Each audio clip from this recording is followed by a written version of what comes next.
Charles here. Well, this may not look like a very scenic place, but it's pretty special to me. 2 years ago, we spent the night over here at this loop, and I shot a Milky Way photo that's on display here now today. So let's go inside and take a look at it.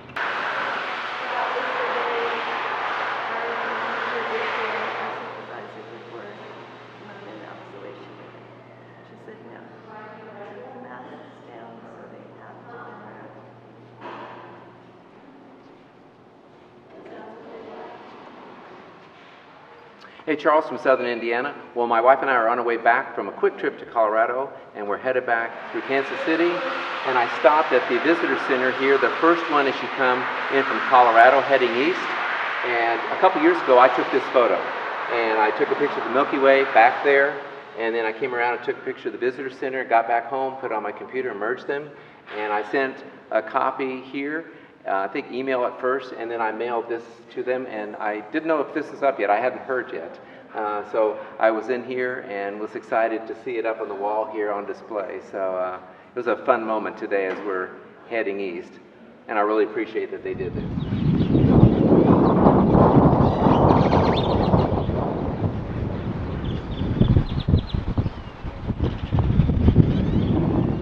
So our trip continues. We're now headed back east. And tonight we hope to stay at Ellis Park, City Park in Kansas. It's $20, and it's a small little city park with shore power, Wi-Fi, water, and showers. So we're hoping we can get in there because it's first come, first serve. And if we can't get in there, I may treat my wife to a Holiday Inn Express. We'll see. The next day we stop near Lawrence, Kansas at a Harvest Host at a winery. And I'll get up early the next morning and we'll drive to Union Station for an exhibit called Auschwitz, Not So Far Away, Not So Long Ago. So I have a ticket for that at 10 o'clock, spend a couple of hours, and then we're going to go farther in Missouri, and we're going to stay at the Serenity Valley Winery where we stayed before. This is a great place to stay, and some of them are much smaller. This is one of the bigger ones, but the rest, the little loops are great to stay.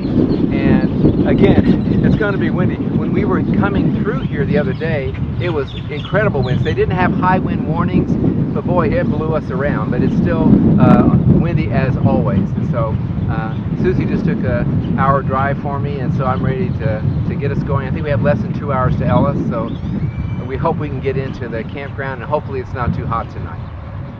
We'll have to do one more quick clip here. Just now I had a family come over and they're waving at me, and they were hoping I was the storm tracker, and that we followed storms and took pictures because they saw the lights in the roof rack. So I told them, sorry, I'm not that, but I told them about our band build series and all the rest. So that was a lot of fun. I told them I was sorry I didn't track storms. I said, but I certainly have the rig that could pull it off. So just another fun moment.